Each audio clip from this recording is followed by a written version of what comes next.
Hello everybody, happy Monday evening. Now I'm coming on for a slightly impromptu session this evening. We talked about publishing a book last week and I promised to do an Ask Me Anything. I had a few questions come in, didn't quite get around to running the session last week, so here I am this evening. Not expecting too many of you to join me live, as I know it's a bit last minute, but I do have the questions in front of me that I received ahead of time, and as ever, of course, you can comment below and ask me your questions as well. But do say hello if you do come on live. It's lovely to see you guys. In the meantime, I want to say a massive warm welcome to those of you who are new to the group. My name is Anna Lundberg. For those of you who don't know me yet, I am the founder of this group and the company One Step Outside, and host of the Reimagining Success podcast, and perhaps most importantly in the context of this session, author of Leaving the Corporate 9-to-5. So I'm seeing a few of you join. Do say hello. I have had issues recently with not being able to see the comments, so I'd love to be able to see that you're here, especially if you guys have questions, which is the whole point of this session. So if someone who's watching could please just type a hello in the box, tell me where you're watching from, that would be lovely, and then I'll know that the comments are working. So fingers crossed, because I know Facebook has been having all sorts of strange glitches recently. Hooray! Xavier, you are here. Amazing. Oh my goodness, lots of questions already, Xavier, so you're gonna have to help me. I have a pen here, but you're gonna have to help me make sure that I cover them. Let's see, design of the book, make it good. Oh, perfect.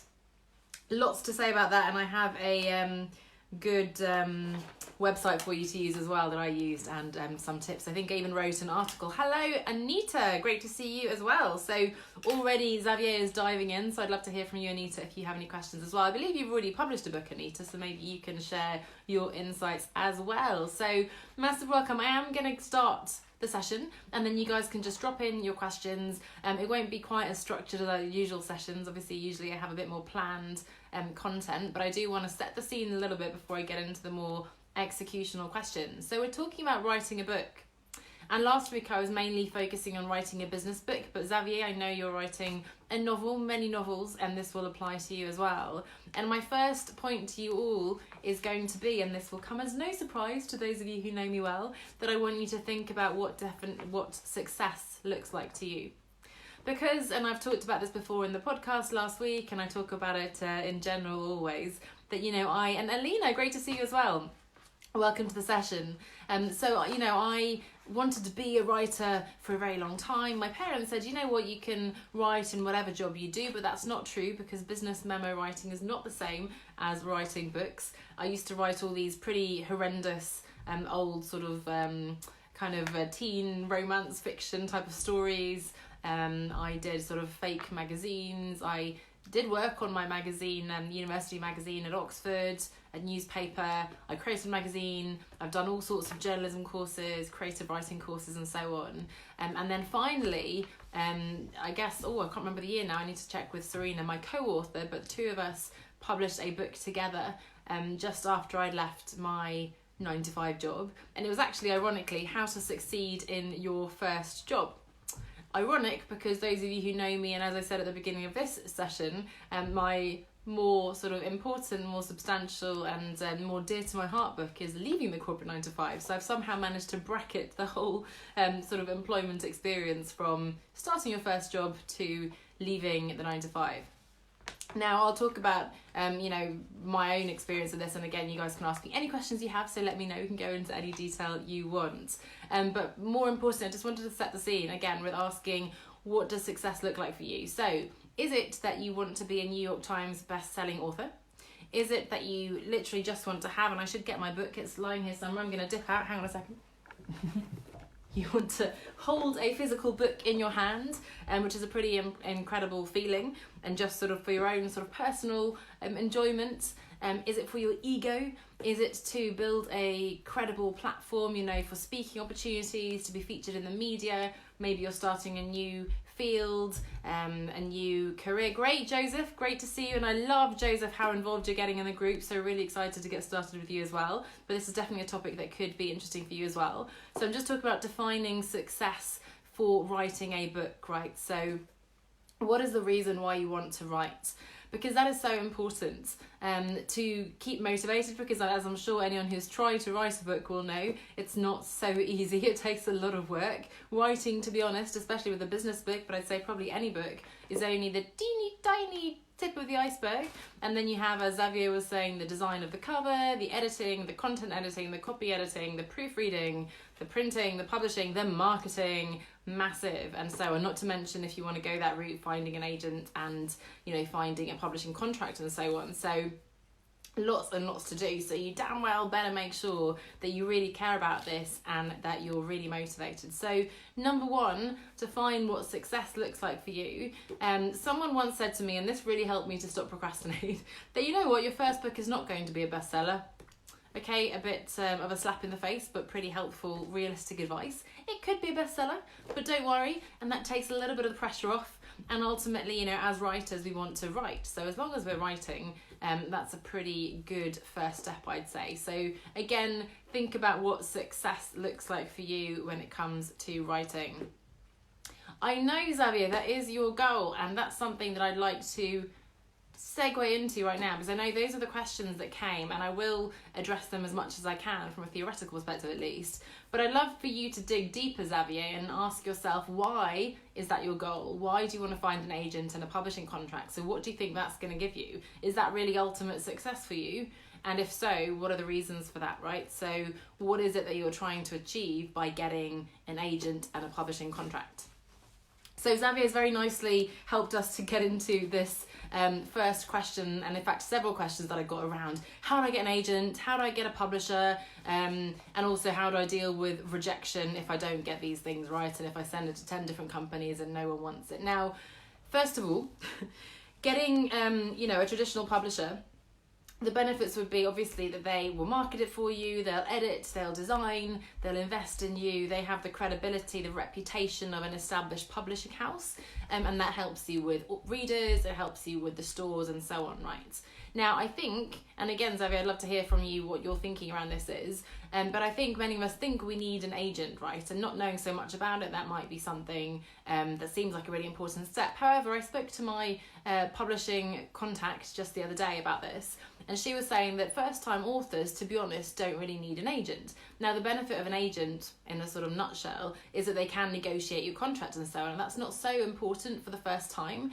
And to be honest, she was saying that, you know, a good publisher, traditional publisher, any publisher worth their salt, I guess, is not going to screw you over with a bad contract. So, of course, you can have sort of legal counsel and so on. And in fact, in the UK, she mentioned the Society for Authors, so we can check that link out.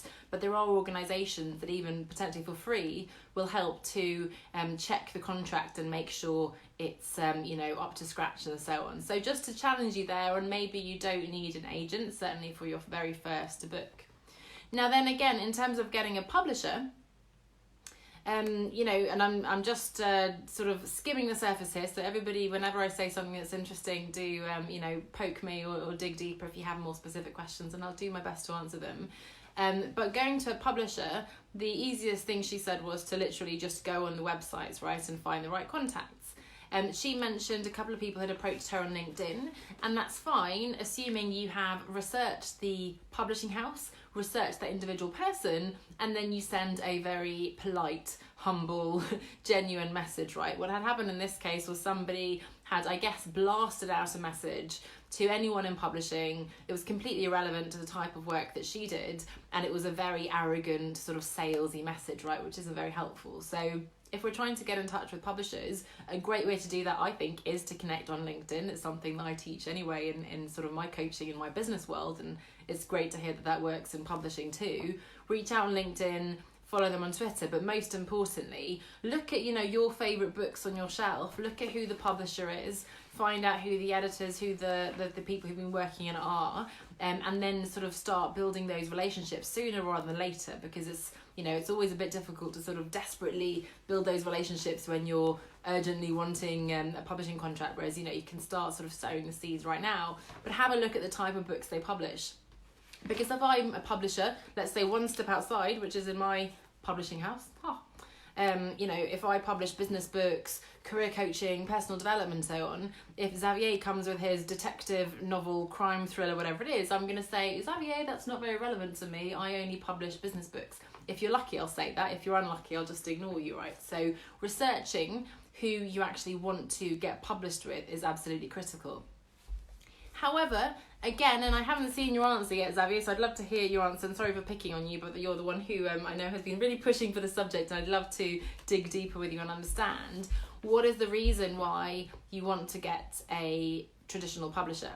Is it the ego piece, right? Because I have to admit, of course, the ego of having a traditional publisher. It means that, I've obviously written something good because somebody reputable is standing by me and supporting me and believing in me. It means they're going to really push this for me, and I'm going to feel really like a published author. Because let's be honest, self-publishing, as incredible as it is, and we'll talk about that in a moment, but it is still, maybe doesn't feel quite as incredible as actually being a published author buying a specific publishing house, right? So there is a bit of an ego piece.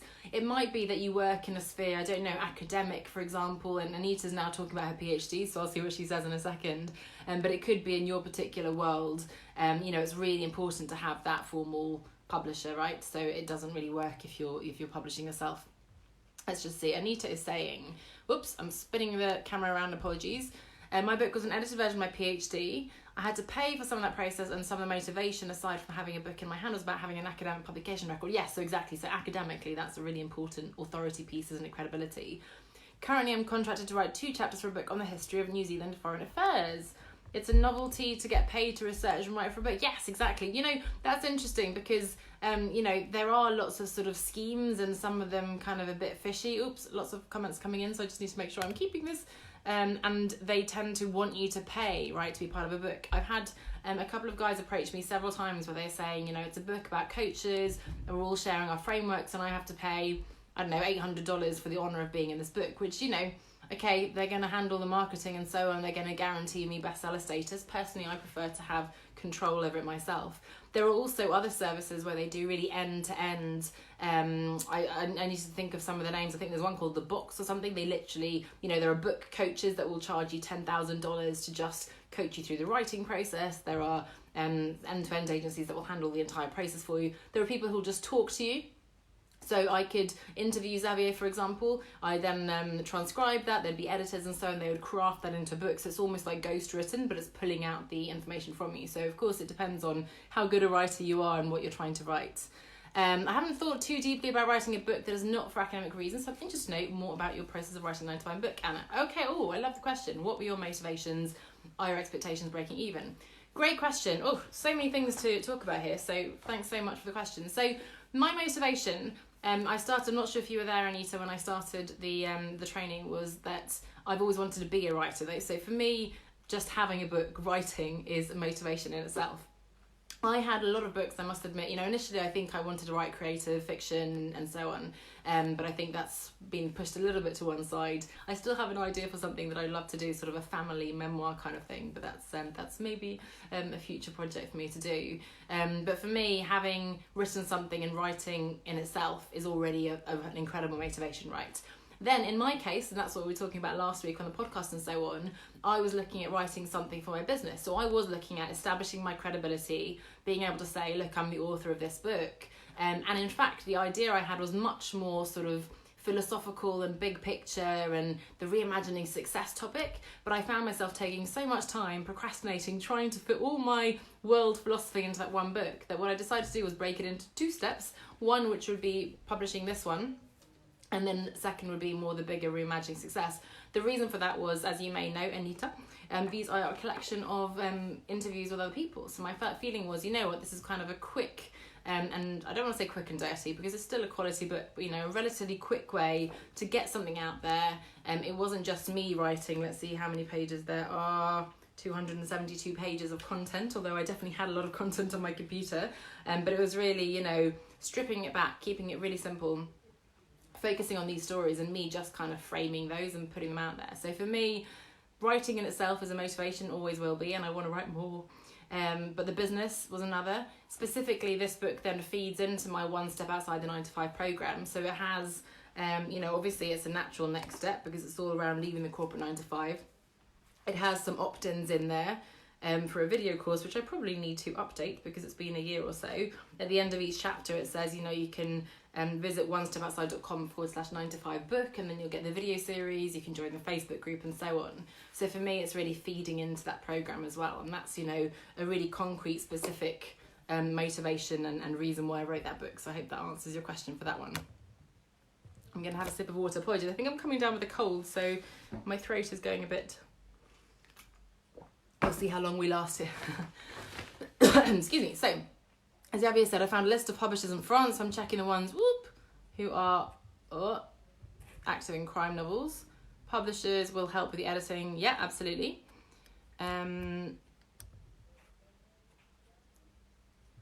Okay, so exactly. So Xavier, this is really interesting. So Xavier is saying, okay, publishers, exactly as we said, will help with the editing, give advice on the story and so on, right? So publisher, again, will have the expertise. We can't edit our own stories, especially, fiction, having someone who's actually not just copy editing and proofreading, but, checking on the consistency of the storyline and the characters and so on, right? Super important content editing. However, a couple of things to note about traditional publishing. One is that, as I'm sure we are all aware, it can be very difficult to get a traditional publishing contract. So that's already one thing, whereas you can actually self-publish relatively easily yourself. A publisher will very much look to you to have a platform already. They'll rely on you to do a big part of the marketing these days. So they want to see your Twitter followers, they want to see your personal brand, your Instagram, your Facebook, and whatever that is, your audience, right? And it's very difficult to show that if you haven't already written something. So it's no longer the case that you could just come as sort of an unknown author, unless you've written some incredible thing that someone's going to pick up on and take a punt on and so on. But we're talking, smaller chances, I guess. Nothing wrong about, anything that we're writing, but it's just harder to go that way, I suppose. So with that in mind, self-publishing is a fantastic way to A, start writing, because that's what we want to do. B, get the physical book in your hands, so you've already got that incredible, fulfilling, concrete thing that you've created. You're telling yourself that you can do this, you can write more and more books, right? And also then C, have I done A, B, C? I don't know. You're showing the publisher, I'm doing letters again. A, I have the platform, but B, also I have what it takes to write the book, and C, they can also see the sales, right? So they can actually see, oh my goodness, look, Xavier has already sold 10,000 copies of this book. This looks amazing. So there is a massive advantage in self-publishing first, even if you want to go the traditional publisher way. Now, in terms of traditional publishing, a couple of cons, I guess. I had a friend who is an adventurer, and he's written several books. He now chooses to self-publish. His very first book he wrote about, I shouldn't give too many details, I guess, to keep it confidential, but about his first adventure that he did. Actually, because the publisher owned the rights to it, it meant that when he wanted to do a second round of editions, they didn't want to do that because I guess it hadn't sold enough for them to want to push it out again. He didn't have the rights, to be able to make another round of printing for his own book, and he got very disillusioned with that. Hello, Gemma. Good to see you. Lovely to have you here. Just talking about the merits of publishing versus sort of self-publishing as well. So again, even if you do want to go the traditional publishing route, self-publishing first is a great way to prove your mettle to yourself, to the publisher, to build an audience, a platform, and so on. Another example I have is actually from my boyfriend's colleague. He gets up every morning, goes into the office and writes a book. And he writes these like thriller, detective. In fact, Xavier, maybe I'll put you in touch with him. These books that he, more or less professionally does. He's been publishing, I think he's done 3 or so now. He's getting more and more of a following. So, the more you build on a series of books that, have the same kind of characters and so on, the more you're going to build that platform, that audience. And I think Anita was also asking about breaking even. What are my financial goals, right? So that's another advantage of self-publishing. Because a traditional publisher will take X amount of your sales, or you'll only get Y amount, right? Whereas if you own the rights yourself, if you're publishing yourself, yes, you have to pay and you have to market it yourself, but it also means you have full control over the content, and complete 100% royalties are coming to you, right? Now we can get into the details of how that works and so on. But again, depending on your goal behind the books, in my case, I've been able to put in this website URL in all the chapters to drive to my program. I've been able to, edit it exactly as I wanted. Yes, it was a lot of work for me, but ultimately I had full control of the process. Self-publishing used to be this kind of a vanity publishing. It was even called vanity publishing, and I knew a few people who published some pretty shoddy books, but good for them, they wanted to do it right. However, now there is a whole world of indie publishers, authors, that whole world of self-publishers. I'd really recommend, by the way, The Creative Pen. Joanna Penn is one of the big sort of successful 7-figure indie authors. She has a great podcast. She's got many books on Amazon as well about writing. And she has then a second set of books that she writes that are fictional, actually. But it's a whole world of how to go about publishing, how to write and all sorts. But I was talking about vanity publishing. I've gone off track. What was I saying? Used to be vanity. Oh, I think I've lost my trail of thought there. Money. I guess in terms of your goal, Anita, in terms of breaking even, one book is not going to make a lot of money, right? And I must admit, I don't do a lot of marketing of this. I include it into sort of some of my email sequences I mentioned on Instagram stories. You will have seen me recently. And Xavier, thank you so much for reviewing my book, because obviously I'm trying to push for more reviews and so on. And I share it and it's sort of trickling in. But you can imagine if I have one book that's giving me a little bit of money every month, then I write a second book, that's another little bit of money. There's a bit of halo effect, a third book. Really most experts recommend writing 5-10 books, and that's when you really see that substantial income coming in. So for me, the goal wasn't financial. It was very much linking more to my business. Let's see. So Xavier is saying, find a mentor. I think that's great. And I think, Xavier, if you can find a mentor who you don't have to pay as well, as I said, there are book coaches that charge $10,000 or so to go through the whole process. So it's up to you if that's something that's you think is worthwhile. Okay. And by the way, building relationships as ever with everybody, right? Networking, talking to people. I've done so many, like I said, creative writing courses and so on, that staying in touch with those teachers is not a bad thing as well. I want to have at least 2 stories before I go to the publisher, so they don't see me as a one shot. Yeah, I think that's really interesting to show, that you have the vision for making this big. Let's mention the elephant in the room, J.K. Rowling, right? Speaking of rejection. But when she came with her book, she already had in mind a pretty audacious goal of this is going to be the 7 years of Harry Potter at school, right? So having that big vision is incredible. Obviously, you still have to sell them on that first book, and it still needs to be a success. But I think that's fantastic, Xavier, if you can share with them the bigger kind of picture, the bigger story.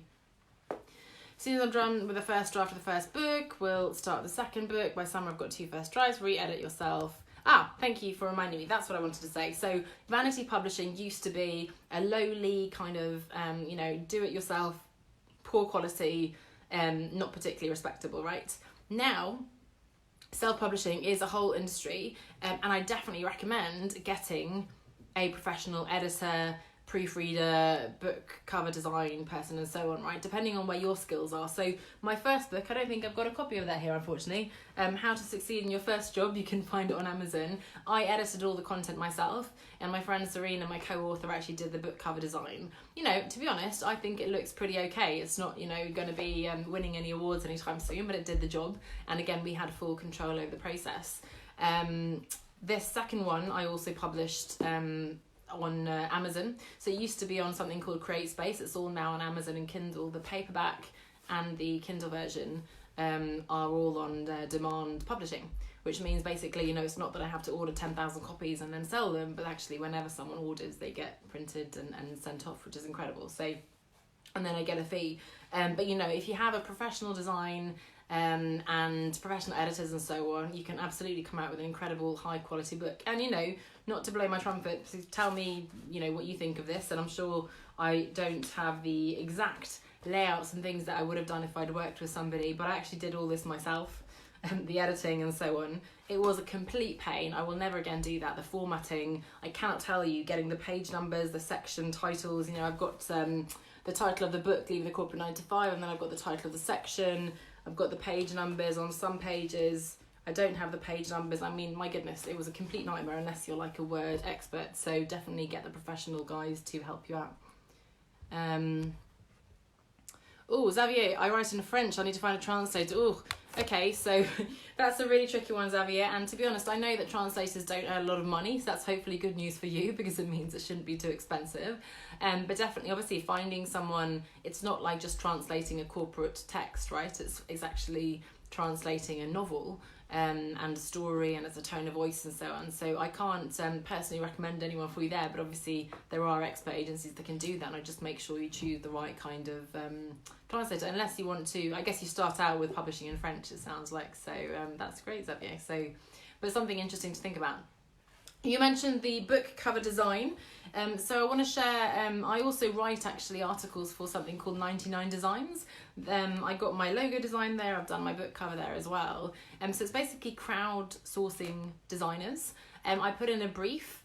In this case, I forget exactly what I said, but I would have said, the title, I want some image, I want my author name, I want the big picture of it. And then I would have got lots of different proposals. And then you can actually work with each of those designers to refine the design. I like this, can you try that colour, and so on. Ultimately, you can run a poll, with friends and colleagues and so on, so you get sort of votes as well on which ones are most effective. And then you choose one designer in the final round, you work with them on finalising, okay, this is the exact font size and this is the text I want in the back and so on. That's where the ISBN code goes. And then, you finalise it. That can be, a package for £200-300, for example, which is incredible. And I think, the range of designs you get there is fantastic, and you get things you wouldn't necessarily thought of.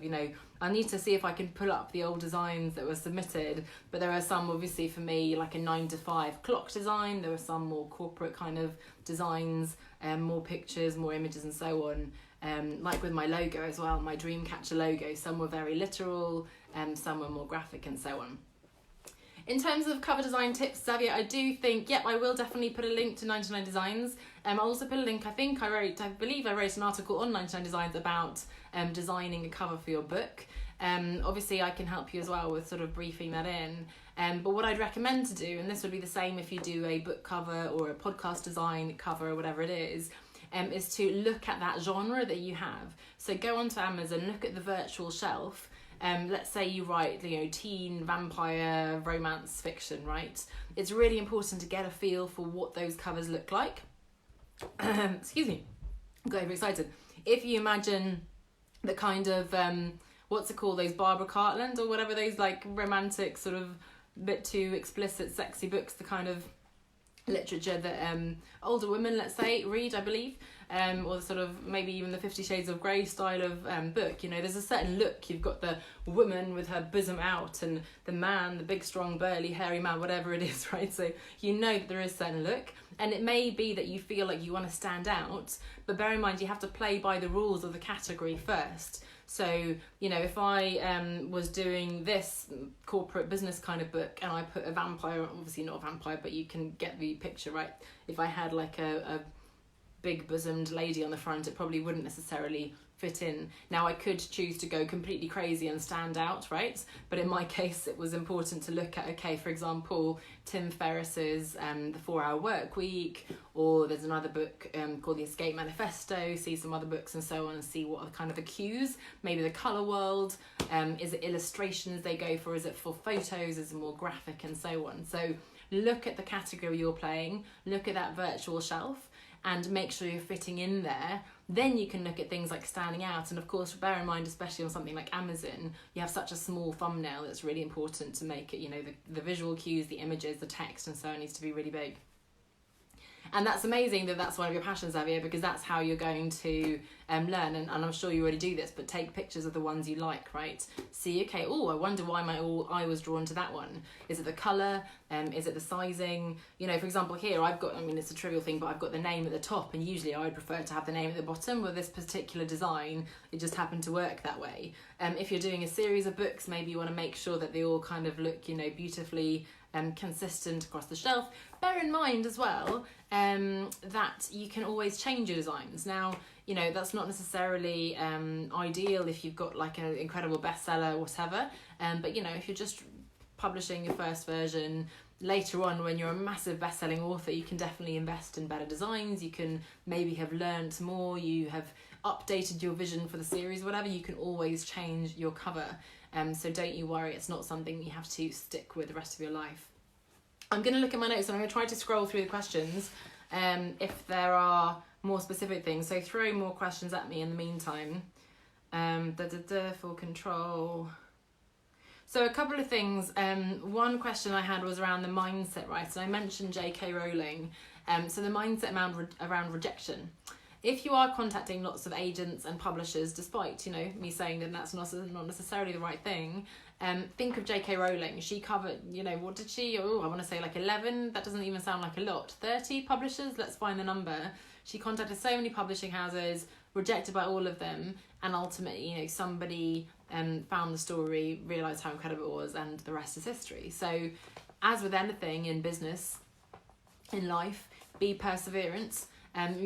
Believe that this is an incredible story. Obviously, you have these characters, you have this vision, Xavier, for the series. So believe that this is it, and just keep trying, keep knocking on those doors. It is a bit of a numbers game. Think both quality in terms of reaching out to the right types of publishers, and then quantity in terms of, playing the numbers game. But again, mindset-wise, think of why this is so important to you. Think of your bigger definition of success. And think of J.K. Rowling, and I'm sure all the other authors who have at some point been rejected by some publishing house. Very briefly, just on sort of tips on kind of procrastinating and getting it done. Ultimately, if we want to be authors, if we want to publish a book, we have to write. And so and Xavier, I know you're doing this, so you are definitely getting that gold star, and you're doing the good stuff. And it's National Novel Writing Month, right? It's November. So that's a good month to be getting writing.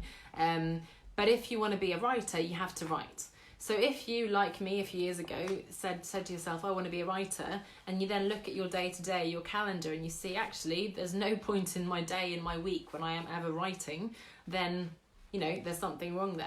If your vision is this, to be a writer, and this goes for any vision, any goal you have, then you need to align your actions with that vision, right? So the first thing to do, forget about the publisher, forget about the agents, sit down and write. It could be the morning pages that people talk about, 3 pages every morning, stream of consciousness. It could be locking yourself in a room for 2 hours, whatever you need to do. Write in your commute. You can dictate if you don't want to write. Just get writing, because that's the main thing. And by the way, that's another benefit of self-publishing and getting a book out there. It's actually, with every book, you refine your craft. You become a better writer, and so on. So again, let's not be so arrogant and presumptuous to think that our first book is necessarily going to be this magnum opus incredible thing. So definitely writing, publishing something, we learn from that, and then we can write the bestseller after that. A couple of other things in terms of, wanting to write. I've mentioned there, and I'm going to link to all these resources that I'm mentioning. The Joanna Penn podcast, the books. I'm sure she has a Facebook group as well. I think she lives around the corner from me, so I must get in touch with her. I'm sure she's got lots of fans. But, immersing yourself in the craft, right? It might seem like a really far off goal to be a writer, to publish and so on. But if you go to events with writers, even the courses I went on, everybody there was writing. So you suddenly become a bit mundane. It's like, oh, everybody's writing, I just better get on with it. Listening to podcasts about publishing, you're no longer just sort of thinking about it, dreaming about it. You're actually doing it and learning about it. So listen to podcasts, join groups. There are communities that help you with accountability. Emily here in the group, and I can link to her group as well, has a fantastic group that encourages people, helps them to stop procrastinating and holds you accountable and so on. So find the support mechanisms that you need, whether it's a mentor, Xavier, like you said, whether it's, that community that's just going to check in and hold you accountable. And above all, set yourself a deadline. As you have done, I think. In my case last year, again, I had this book that I thought I was going to do quickly. It just dragged on. I was adding, chapter after chapter. I wanted to talk about the fears, and I wanted to talk about the goals. I wanted to talk about my mindset, about strategy and so on. Ultimately, I stripped all that out. I set myself the goal of publishing on my birthday, 3rd of October, so it's just over a year ago now. And then I had that, ultimately, I had to do it in 3 months. It was stressful, but I got it out. Nobody benefits from your book sitting on your desk, whether it's, an incredible novel, a beautiful story, or if it's something that you hope will help your business. It's not going to do anyone any good sitting on your desk, sitting on your laptop, right? So get it out there. You know, worst case scenario, it's an incredible bestseller, and then the traditional publishers will come to your side, help you edit it and make it even better, right? The Forest app, Anita is recommending. I haven't heard of that. Sounds great. So trying to concentrate. The app grows a tree. Oh my gosh, I love that. That sounds beautiful. The app grows a tree for a period like 25 minutes and gives you encouragement to keep going. That's really nice. Forest app, you know, people talk about the Pomodoro technique. Is it, what's the name of the guy? I can't think of the name. I want to say it's a comedian who has this kind of don't break the chain, I think he calls it. Is it Seinfeld maybe? That you have to write every day, and you have a notice board and you put a big red cross each day, and you know, once you have 10, 11, 20, 30 days, you don't want to break that chain. You know, there's all sorts of stats on it takes you 21 days to develop a new habit and whatever it is. So, you know, as soon as you've not gone to the gym one day, or as soon as you've eaten cake, you stop and you give up, right? Whereas with writing, you know, keep writing every day. Use time blocking, all the things I teach anyway in general in terms of business apply to writing as well. Be super clear on your priorities, block your calendar, get the support community around you as well. Okay, any other questions or thoughts? I mean, to be honest, I'll link to all the resources again. You know, this was a bit of a quick one, but some really good discussion going in, and I'm inspired to write my next book next year, which I really want to do, so I'm going to follow all my own advice. My 3 recommendations, I guess, would be: number 1, write. Number 2, I would very strongly urge you to consider self-publishing for all the reasons I said. Even if you ultimately want to get a traditional publisher, self-publishing helps you hone your craft, helps you build that audience, helps you prove to a publisher that you have what it takes, because so many people will say, I can write this book and so on, right? So really important to be able to show them that. And then number 3, ultimately build that audience. So again, everything that we teach in terms of building a personal brand, creating content, generating that community of fans will be important for you to apply in building your readership as well. Okay, so Xavier, publishing on demand. So again, I will link to the Kindle Amazon resources because they're incredibly comprehensive. I literally followed that. It's very simple, dare I say it.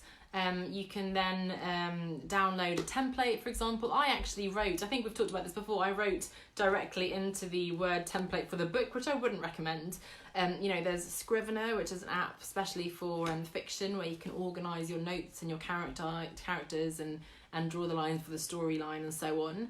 There's all sorts of other things. People use Evernote or Word or type up by hand, whatever it is you want to do. So there's that piece of it as well.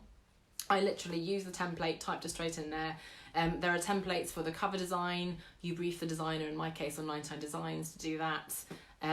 You have to get the ISBN number, so I bought 10 numbers. I think I registered, I guess, one step outside as the publisher, and I got those 10 numbers, so I can then use those in future for my many other books that are still to come. What else? You then order, you know, proof copies. You have to sort of approve a digital proof. You then get the physical proof. You can choose between matte and glossy, and I think this is slightly sort of cream coloured paper. You can use white paper.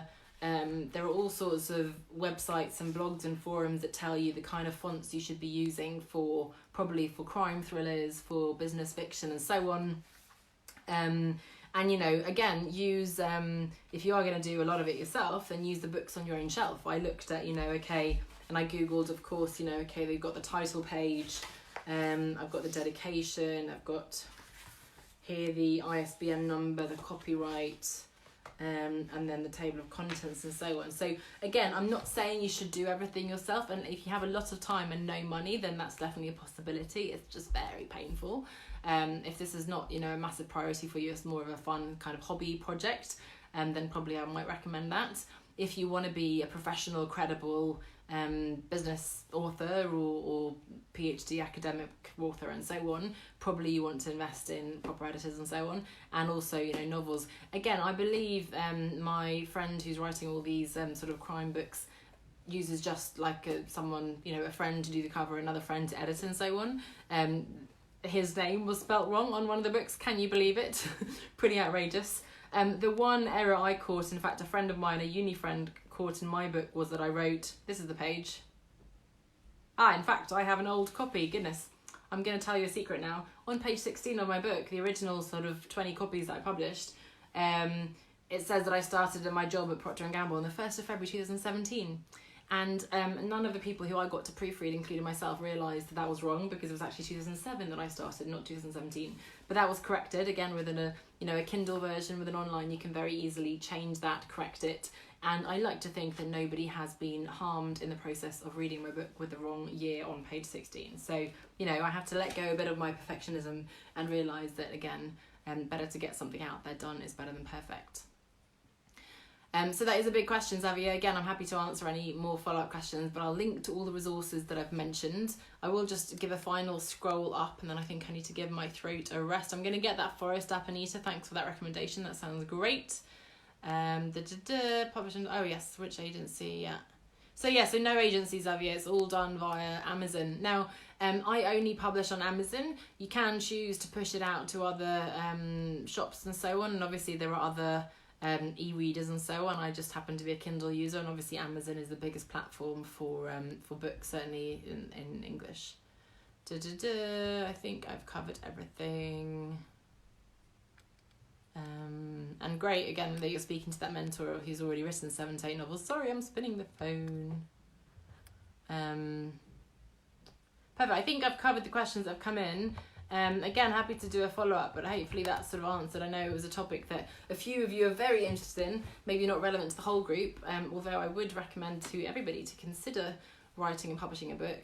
Even if you're not a writer yourself, it can be, again, you can dictate it, you can be interviewed, have someone else write it for you and so on. If you're a business expert, you may not be a creative writer, but you're certainly an expert in the particular topic that you're working in.